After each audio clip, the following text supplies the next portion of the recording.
NEET paper leak में शिक्षा मंत्री के इस्तीफे के बाद अब उनके आगे के राजनीतिक करियर को लेकर खूब चर्चा हो रही है।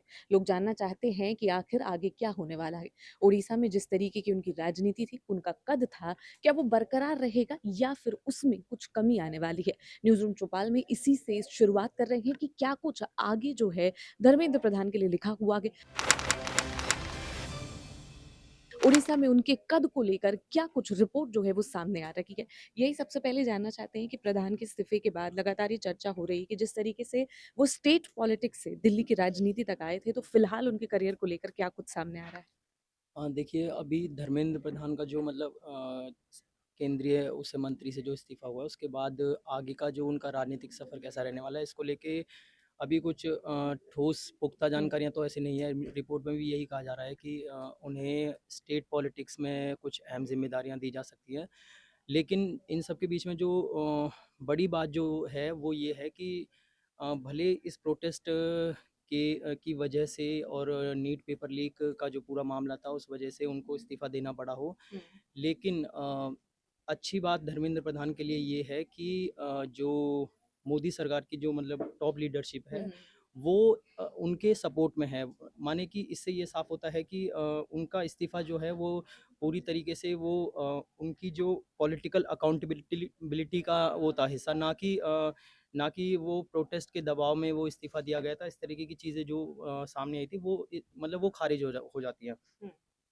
तो कहीं न कहीं उनको उन जो टॉप लीडरशिप में मतलब धर्मेंद्र प्रधान के इस्तीफ़े के बाद जो उनके सपोर्ट में हैं, उनमें गृह मंत्री अमित शाह भी हैं और जो बीजेपी के राष्ट्रीय अध्यक्ष हैं नितिन नवीन, वो भी उनके समर्थन हुँ, में हैं। कई कई केंद्रीय मंत्री ऐसे हैं जो जो उन जो शिक्षा मंत्री रहते हुए उन्होंने जो कामकाज किया, उसके उनके कामकाज की वो सराहना करते हैं। हुँ, फिर स और सपोर्ट की सबसे बड़ी बात जो है वो है उड़ीसा की पॉलिटिक्स में जो उन्होंने 2014 से जब से केंद्र में मोदी सरकार हुँ, रही है तब से जो उन्होंने उड़ीसा में जो बीजेपी के लिए जो काम किया है, ये उनका वो कामकाज भी जो इसकी वजह है जो सेंटर की जो लीडरशिप है वो उनके सपोर्ट में है। और फिर ये भी माना जा रहा है कि उनको अब सेंटर के बाद स्टेट में बड़ी ज़िम्मेदारी दी जा सकती है। और इसकी वजह एक ये भी है कि उड़ीसा के जो वहाँ के जो स्टेट लेवल के जो पॉलिटिशियन हैं, यहाँ तक कि जो सांसद हैं, उनका बहुत बड़ा हिस्सा वो धर्मेंद्र प्रधान के सपोर्ट में ही हुँ। है। वो उनके समर्थन में बातें कर रहे हैं, वो उनके कामकाज की सराहना कर रहे हैं। इसके अलावा इंडियन एक्सप्रेस से जो एक नेता ने बात की, उन्होंने भी यही कहा कि जो ये दिखाया गया कि प्रदर्शन के दबाव में या फिर शिक्षा मंत्री से कुछ गलतियाँ हुई हैं, उसके दबाव से ज़्यादा ये दिखाया गया कि जो अकाउंटेबिलिटी है, उसके लिए ये इस्तीफ़ा दिया गया था। जैसा आपने पहले भी बताया कि यहाँ पर ये जो दबाव है, वो बार-बार दिखाने की कोशिश नहीं हो रही है, जबकि ये दिखाया जा रहा है कि जो यहाँ पर उन्होंने पहले कार्य किए हुए हैं या फिर शिक्षा के क्षेत्र में जो चीज़ें यहाँ पर की हैं, जो अपडेट किया गया, उन तमाम चीज़ों को ज़्यादा जो है फ़ोकस किया जा रहा है। जी, बिल्कुल। कई कई नेताओं ने जहाँ तक कि जो उड़ीसा से जो और हुँ, भी सांसद जो आते हैं, उनमें से अधिकतर 50% से अधिक अधिक ही संख्या में वो सांसद जो हैं धर्मेंद्र प्रधान के सपोर्ट में हैं, वो उनके कामकाज की सराहना करते हैं। और उन्होंने भी ये इस बात के संकेत दिए हैं कि आने वाले समय में उनको कहीं न कहीं स्टेट पॉलिटिक्स में कहीं बड़ी बड़ी ज़िम्मेदारी दी जा सकती है। हालाँकि इसकी अभी कोई मतलब पार्टी के कुछ बड़े नेताओं ने इस तरीके की अधिकारिक कोई कोई जानकारी। जानकारी कुछ ऐसी नहीं दी है। लेकिन ये देखना होगा आने वाले समय में कि धर्मेंद्र प्रधान को आगे आने वाले समय में किस तरीके की ज़िम्मेदारी दी जा सकती है। क्या वो ज़िम्मेदारियाँ जो केंद्रीय मंत्री होते हुए उनका जो कद हुँ, था, हुँ। क्या वो ज़िम्मेदारियाँ उससे बड़ी होती हैं या उससे कम होती हैं? ये थोड़ा देखने वाली ठीक बात है। होगी आने वाले उनके समय में। इस्तीफ़े के बाद क्या जो राज्य है उड़ीसा, उसके ऊपर कुछ असर पड़ता हुआ नज़र आ रहा है? नहीं, नहीं, अभी तक जो इंडियन एक्सप्रेस ने जो वहाँ के कुछ हुँ, स्टेट पॉलिटिशियन से जो बात की है, उन्होंने यही कहा है कि अगर धर्मेंद्र प्रधान उनको ये ज़रूर लगता है कि मतलब कि दिल्ली की जो सत्ता है, हुँ, जो केंद्र की जो सत्ता है, उसमें कहीं न कहीं उड़ीसा की जो आवाज़ थी, हुँ, वो कहीं न कहीं उन्हें लगता है कि वो अब कम हो जाएगी। हुँ, अगर या तो उसका उसका रिप्लेसमेंट तभी होगा जब धर्मेंद्र प्रधान की जगह उड़ीसा के और सांसदों को लेवल पर, उस दर्जे पर हुँ, मतलब जगह दी उठाया जाती जाए। है। हाँ। तब उनको ये लगेगा कि हाँ, उड़ीसा के लोगों की आवाज़ वहाँ तक मतलब बराबर है।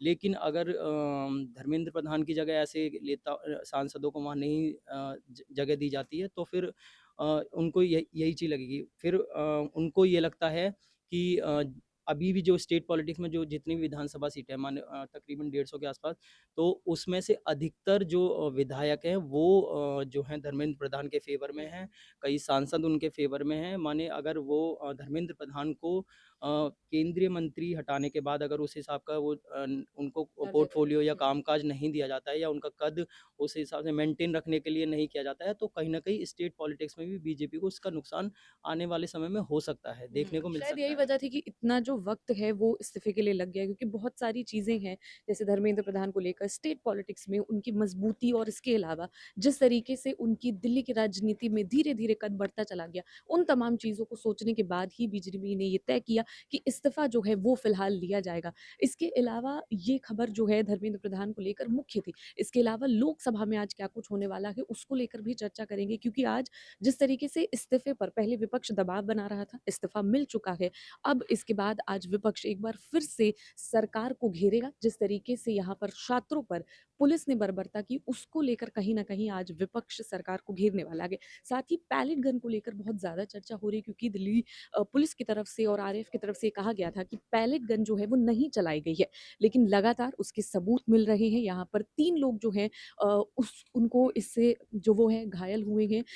इरशाद शेख, इसके अलावा और 2 व्यक्ति हैं जिनको चोटें आई हैं, उनकी आँख में दिक्कत हो गई, इस तरह की तमाम चीज़ें। और राहुल गांधी ने जिस व्यक्ति को जो घायल हुआ है उसके साथ उन्होंने प्रेस कॉन्फ्रेंस भी की थी, और उसके बाद ऐसा लग रहा है कि लोकसभा में आज विपक्ष पूरी तैयारी कर कर आएगा और सरकार को इन तमाम चीज़ों पर घेरेगा। फिलहाल और क्या कुछ हो सकता है उसके बारे में चर्चा करेंगे। नीट पेपर लीक संशोधन बिल जो है वो भी पास कराने की कोशिश आज होगी, तो फिलहाल देखते हैं क्या कुछ आज अपडेट है। लोकसभा में आज का दिन बहुत अहम है हुँ। और नीट पेपर लीक का मुद्दा अपोजिशन की ओर से बहुत ज़ोर-शोर से उठाया जाएगा। बीते दिनों दिल्ली में सीजेपी का जिस तरीके से प्रदर्शन हुआ, उससे सरकार भी कहीं न कहीं चिंतित ज़रूर है और प्राइम मिनिस्टर मोदी कई बार खुद कैमरे पर आए हैं और उन्होंने कहा है कि पेपर लीक के मामलों को लेकर सरकार बेहद सख्त है। एक टास्क फोर्स बनाई गई है एग्ज़ाम रिफॉर्म्स को लेकर और सरकार एक बिल लाने जा रही है एंटी पेपर लीक बिल। इसमें 10 साल की सज़ा और भी बहुत 10 करोड़ का जुर्माना। जुर्माना जैसे हुँ। कई सख्त प्रावधान हैं और अपोज़िशन जो मुझे लगता है कि वो इस मामले को सीजेपी के प्रदर्शन को खत्म होने के बाद ठंडा नहीं होने देगा। कल leader of opposition Lok Sabha Rahul Gandhi ने भी एक लेटर लिखा है अमित शाह को और गृह मंत्री अमित शाह को और उसमें उन्होंने इस बात की माँग की है कि इस बात की जवाबदेही तय की जानी चाहिए कि लाठीचार्ज जो स्टूडेंट्स पे हुआ, जो वहाँ प्रदर्शनकारी थे उन पर हुआ, वो क्यों हुआ? तो एक और सरकार की ये कोशिश है कि धर्मेंद्र प्रधान के रेज़िग्नेशन के बाद जिस तरह का के हालात बने या सरकार पे हमले हुए हैं कि सरकार प्रेशर में आ गई, सरकार झुक गई और जैसे अभिजीत दीपके ने कहा कि झुकती है दुनिया, झुकाने वाला चाहिए। तो सरकार ने ये कहा है कि पेपर लीक को रोकने के लिए एक फुल प्रूफ सिस्टम तैयार किया जा रहा है। हम इस बारे में पार्लियामेंट के फ्लोर पर चर्चा के लिए तैयार हैं। आप चर्चा कीजिए, हम सख्त कानून इसके खिलाफ लेकर आएँगे। लेकिन अपोज़िशन के पास ये अभी मौका है और वो अपोज़िशन के दल ये चाहते हैं कि वो सरकार पर इस बात का प्रेशर बनाएँ कि आप पहले इस बात की जवाबदेही तय कीजिए कि स्टूडेंट्स पर लाठीचार्ज क्यों हुआ। तो एक ये बहुत बड़ा मुद्दा उठेगा, उसके बीच में सरकार जो एंटी पेपर लीक बिल ला रही इसको पेश करेगी पीएमओ में जो राज्य मंत्री हैं जितेंद्र सिंह वो इसको पेश करेंगे। तो इसको लेकर आज और कल का मुझे ऐसा लगता है कि पार्लियामेंट के दोनों दिन स्टूडेंट्स पे लाठीचार्ज को लेकर अपोज़िशन उसको बहुत बड़े पैमाने पर उठाने जा रहा है। उसके बाद आने वाले दिनों में जजों को लेकर एक बिल आना है, वंदे मातरम को लेकर बिल आना है। उस पर भी सरकार आगे बढ़ेगी लेकिन अपोज़िशन अपनी तरफ से कोशिश करेगा कि वो सरकार को अभी भी इस मामले में बहुत आसानी से निकलने ना दे। इसके अलावा पैलेट गन पर भी चर्चा हो सकती है, क्योंकि ये मुद्दा भी बहुत ज़्यादा उठाया जा रहा है। कुछ लोगों की आँख में दिक्कत हो गई है, निशान जो है वो नज़र आ रहे हैं, जिस तरीके से दिल्ली पुलिस और सरकार ने बार-बार बोला था, पैलेट गन का इस्तेमाल नहीं हुआ, लेकिन अब उस पर कार्रवाई हो रही है लगातार। हुँ। आज इंडियन एक्सप्रेस की रिपोर्ट है कि हुँ। इस दौरान जब सीजेपी का पार्लियामेंट चलो वाला प्रोटेस्ट था, उस दौरान आरएएफ के एक जवान की ओर से पैलेट गन का इस्तेमाल किया गया, 7 राउंड फायर किए गए और इसमें से 5 गोलियाँ जो हैं वो जो वहाँ प्रदर्शनकारी थे उनको लगी हैं। इसमें 3 लोग घायल भी हुए हैं। उसमें से राहुल गांधी भी एक शख्स को अपने साथ लेके आए। अपने साथ लेकर आए थे और उन्होंने कहा था कि इस दौरान पैलेट गन का इस्तेमाल हुआ। अपोज़िशन ने इसे बड़े पैमाने पर मुद्दा बनाया है कि जो स्टूडेंट प्रोटेस्ट कर रहे थे पेपर लीक के खिलाफ, उन पर आपने पैलेट गन का इस्तेमाल कैसे किया? कैसे किया? तो जब सीआरपीएफ की इंटरनल रिपोर्ट में ये बात सामने आई है कि आरएएफ के एक जवान द्वारा पैलेट गन का इस्तेमाल हुआ है, तो अपोजिशन इसको भी मुद्दा बनाएगा कि स्टूडेंट्स के खिलाफ पैलेट गन का इस्तेमाल क्यों किया गया। इस मामले में सरकार को, दिल्ली पुलिस को, गृह मंत्रालय को भी अपोजिशन घेर सकता है। ठीक है। तो लोकसभा को लेकर जैसा बताया सर ने कि यहाँ पर आज जो है दिन काफ़ी ज़्यादा अहम होने वाला है, क्योंकि आज कई सारे मुद्दे हैं जिसको लेकर विपक्ष लगातार हमलावर रहेगा और साथ ही इस मुद्दा को पूरी तरीके से ठंडा नहीं होने देगा। साथ ही आपको बता दें कि पैलेट गन का जो मुद्दा है वो सबसे ज़्यादा उठाया जाने वाला है, क्योंकि जिस तरीके से छात्रों को यहाँ पर वो घायल हुए हैं, उनको नुकसान पहुँचा है, उसको लेकर विपक्ष बहुत सीरियस है और उनका कहना है कि बिना चेतावनी के पैलेट गन का इस्तेमाल कैसे किया गया। इसी बीच अगर खेल की बात करें तो ग्लासगो कॉमनवेल्थ 2026 भारत के लिए काफ़ी ज़्यादा अच्छा साबित हो रहा है। लगातार चौथा दिन बहुत खूबसूरत रहा, क्योंकि अब तक यहाँ पर कुल 4 पदक जीते गए हैं, जिसमें से 1 गोल्ड है, 2 सिल्वर और इसके अलावा यहाँ पर अगर बोलें कि वेट लिफ्टिंग को लेकर लगातार जो है वहाँ पर पहुँचे जो खिलाड़ी हैं वो लगातार बढ़िया प्रदर्शन कर रहे हैं। मीराबाई चानू की बात करें तो उन्होंने एक बार फिर से इतिहास रचा है। फिलहाल कॉमनवेल्थ गेम्स में आज क्या कुछ खास है और अब तक क्या कुछ हुआ है वो सबसे पहले जानते हैं। भारत के लिए जैसे-जैसे अब थोड़ा इवेंट आगे बढ़ेगा, हुँ, भारत के पदकों के लिहाज से थोड़ा भारत की स्थिति मजबूत होगी।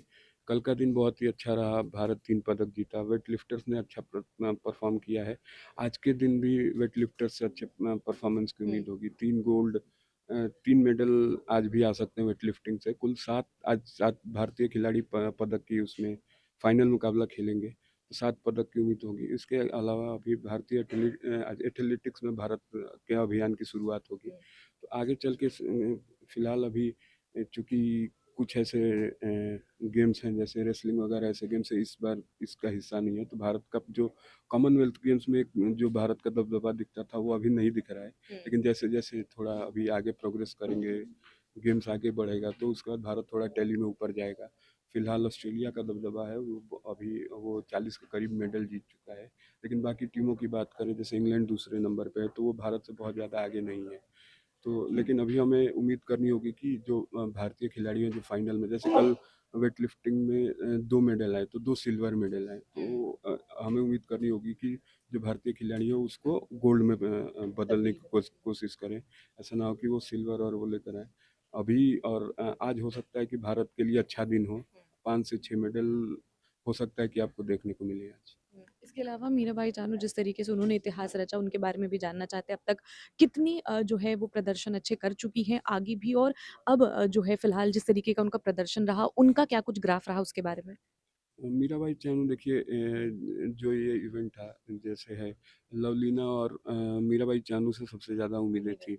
इस बार जो जिस तरीके का दल है भारत का, तो उसमें मीराबाई चानू से बहुत ज़्यादा उम्मीदें थी और उन्होंने लगातार तीसरी बार और कल वर्ल्ड रिकॉर्ड बनाते हुँ, उन्होंने ये जो गोल्ड मेडल जीता है। तो मीराबाई चानू से अच्छी उम्मीदें थी और अभी अब पिछली बार उन्होंने उनका परफॉर्मेंस जब ओलंपिक्स हुआ था तो उसमें कुछ खास नहीं रहा था, अच्छा नहीं रहा था। हुँ।